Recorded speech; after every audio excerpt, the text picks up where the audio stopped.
اللهم اعتق رقابنا من النار ورقاب أزواجنا من النار.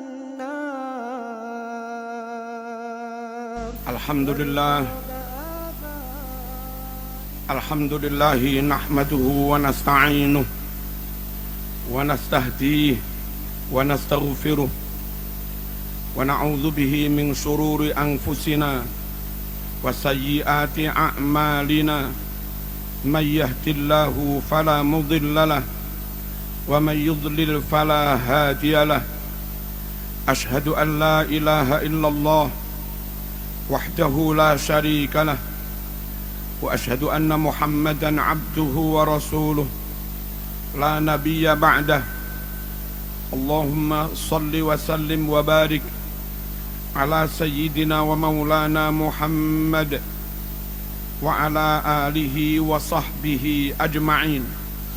أما بعد إخواني عباد الله أوصيكم ونفسي بتقوى الله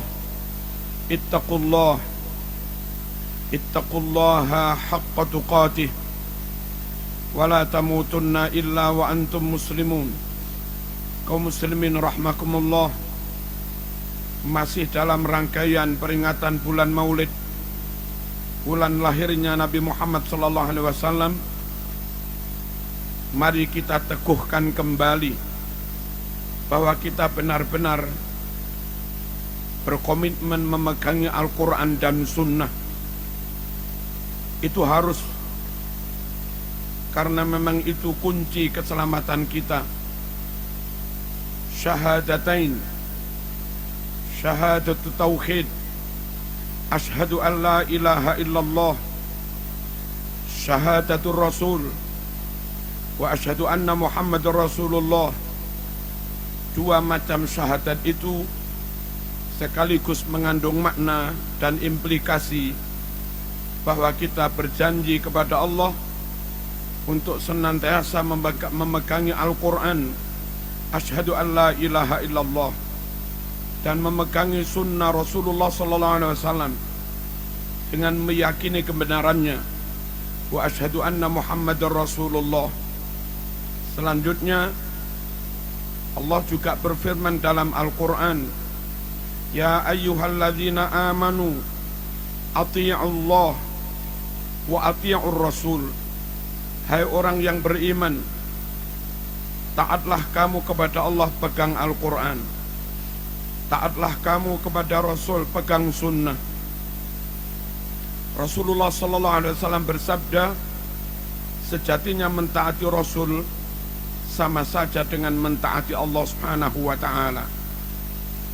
Man ata'ani faqad ata' Allah, wa man asani faqad asallah.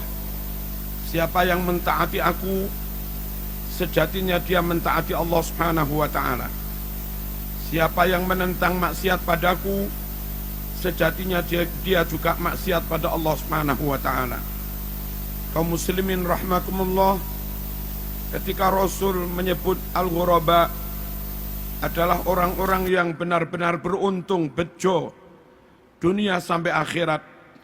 Tuba lil ghuraba, beruntung sekali para ghuraba. Sahabat bertanya, wa manil ghuraba ya Rasulullah? Siapa al-ghuraba yang beruntung itu wahai Rasulullah? Nabi bersabda, alladzina yuhyuna ma amatatin nas min sunnati.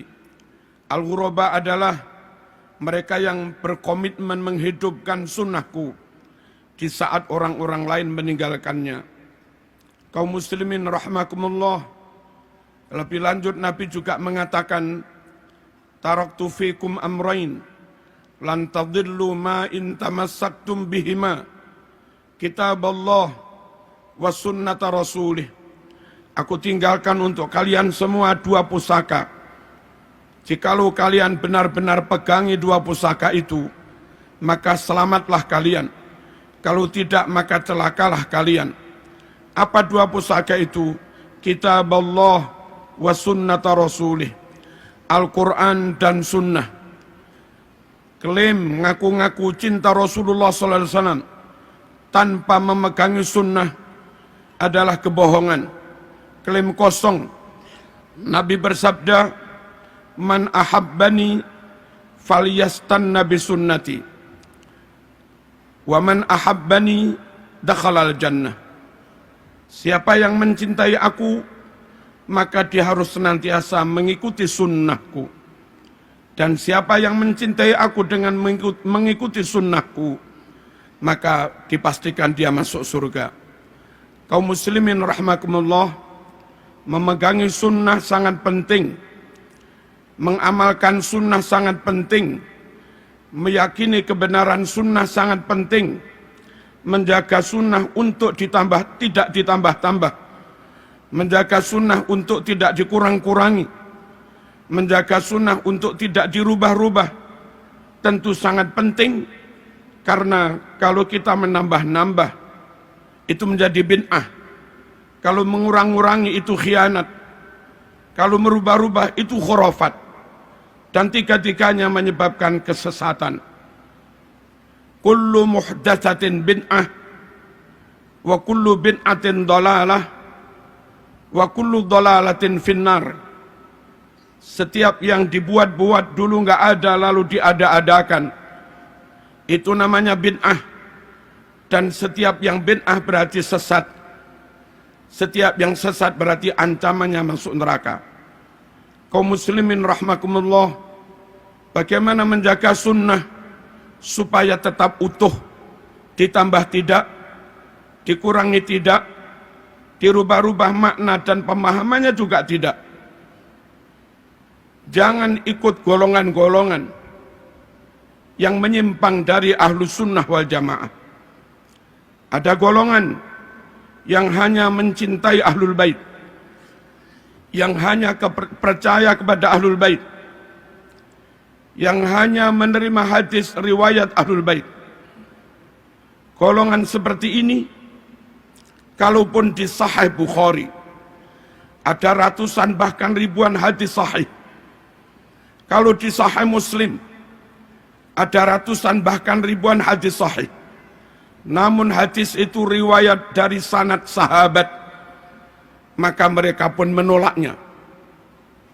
Dan kalau mereka menolak hadis riwayat sahabat, menurut mereka hadis hanya dari jalur ahlul bait. Berapa ribu sunnah Rasul yang mereka tolak. Sikap seperti ini tidak menjaga keutuhan sunnah. Padahal Allah berfirman dalam Al-Quran, "Wa ma atakumur rasul fakhudhuh." Sunnah apapun yang telah disampaikan Rasul kepadamu, ambil semua. Sikap seperti di atas tersebut menyalahi Al-Quran yang memerintahkan supaya ambil seluruh sunnah. Tirulah para sahabat, mendapat perintah apapun, tidak pernah banggel, tidak pernah menolak, senantiasa dijawab sami'na wa ata'na. Wa qalu sami'na wa ata'na ghufranaka rabbana wa ilaikal masir. Kaum muslimin rahmakumullah, ada juga golongan yang hanya percaya kepada sahabat. Mereka membenci ahlul bait. Mereka menolak ahlul bait.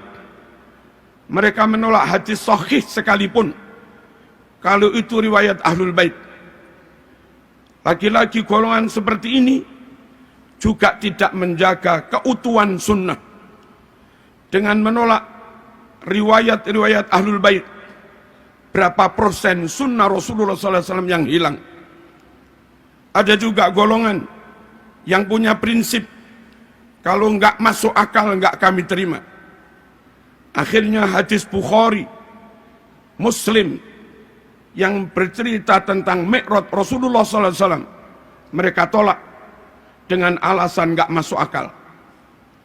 Hadis bahwasanya dari sela-sela jari Rasulullah SAW menyumber air, itu ada di Bukhari Muslim. Mereka juga menolaknya, alasan enggak masuk akal. Bahwa menjelang kiamat matahari terbit dari barat, terbenam di timur, ada di Sahih Bukhari Muslim. Mereka juga menolaknya dengan alasan tidak masuk akal. Hindari kelompok-kelompok seperti ini. Selamatkan keluarga kita dari kelompok seperti ini. Karena akan membawa kita atau keluarga kita mengingkari sunnah ataupun mengingkari sebagian dari sunnah.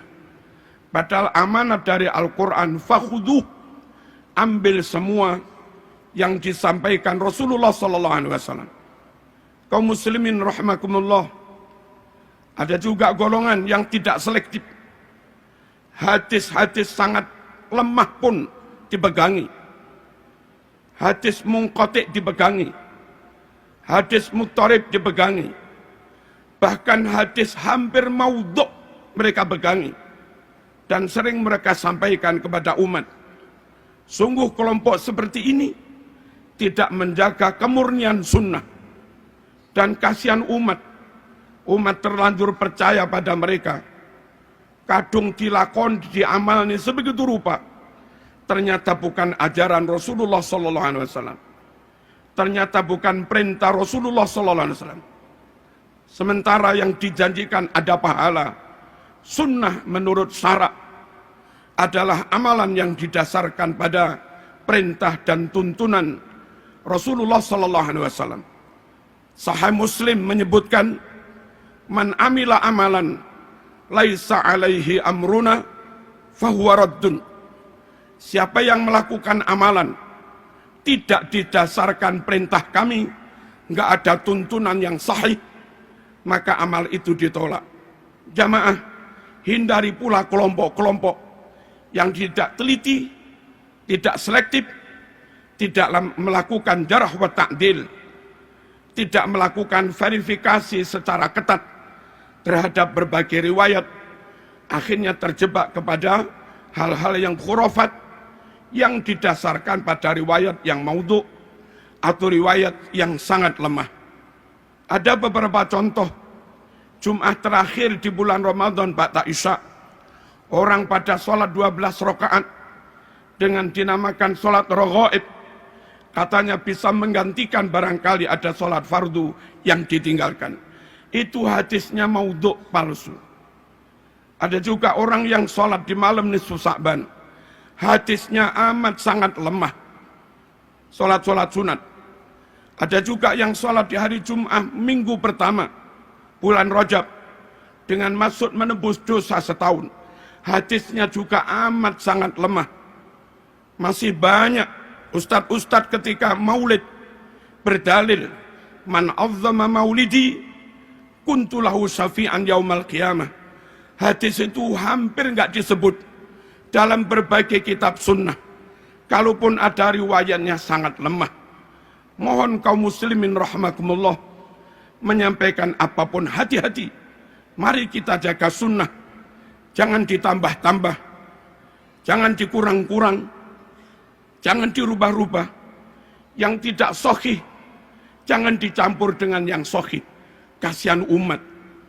Di samping itu kaum muslimin rahimakumullah, supaya memaknainya tetap benar, enggak menyimpang, serahkan bagaimana memaknai Quran Sunnah kepada para ulama, kepada para kiai.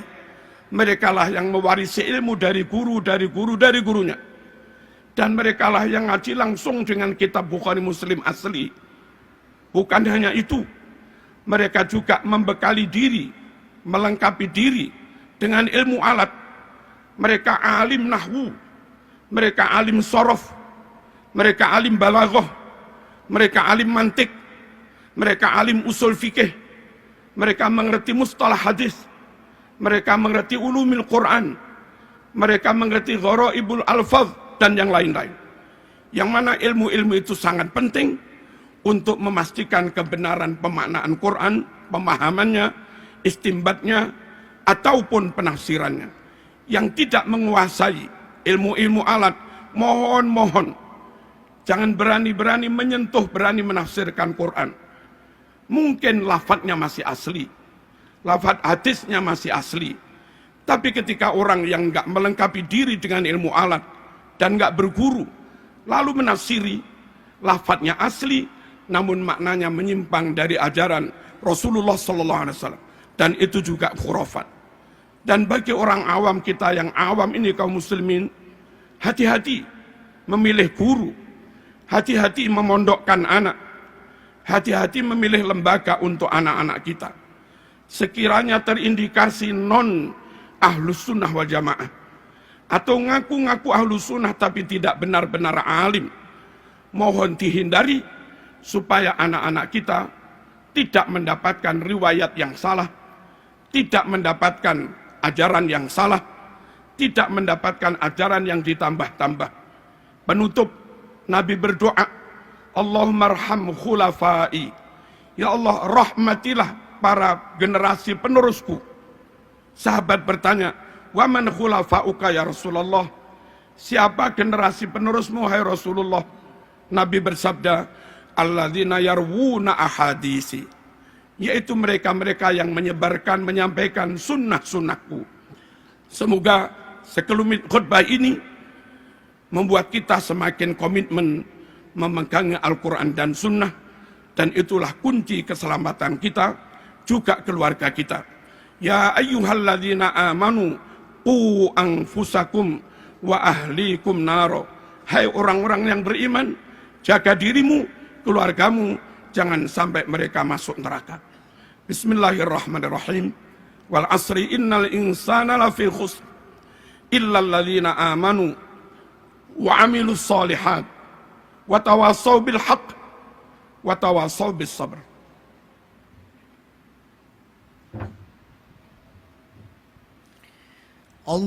Allahumma salli wa sallim ala sayyidina wa maulana Muhammadin wa ala ali sayyidina Muhammad.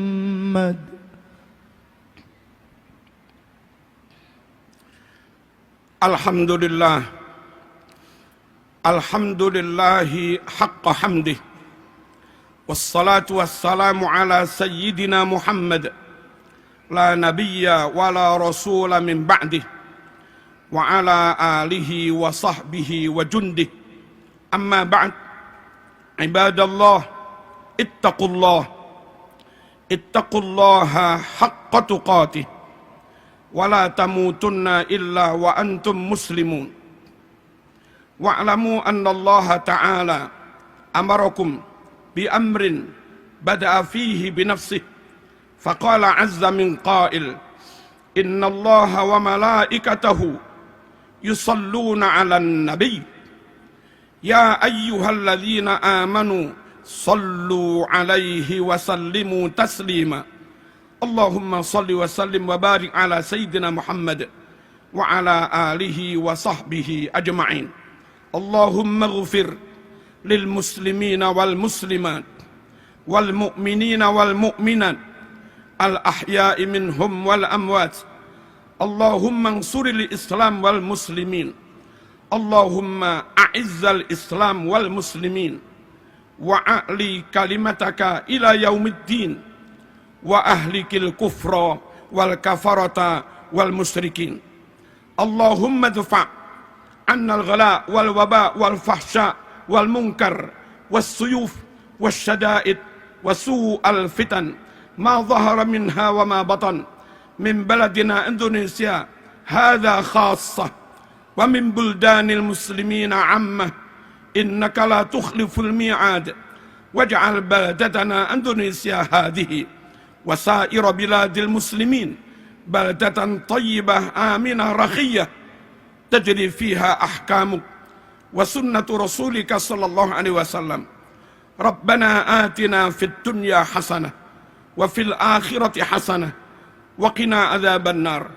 Allahumma man arada bina aw bidinina wa biladina Indonesia wa biladil muslimin, khususan bilada ikhwanina fi Palestin, su'an wa dhulman wa fitnatan wa halakan wa dararan minal kuffar wal munafiqin wal israiliyin wal yahudiyin was sahyuniyin, faj'al دائرة ذلك كله تدور عليهم وتصيبهم بحق قولك ومكروا ومكر الله والله خير الماكرين وإذا بطشتم جبارين اللهم منزل الكتاب ومجري السحاب وهازم الأحزاب اهزمهم وانصرنا عليهم اهزم الإسرائيليين وانصر الفلسطينيين عليهم ربنا آتنا في الدنيا حسنة وفي الآخرة حسنة وقنا عذاب النار والحمد لله رب العالمين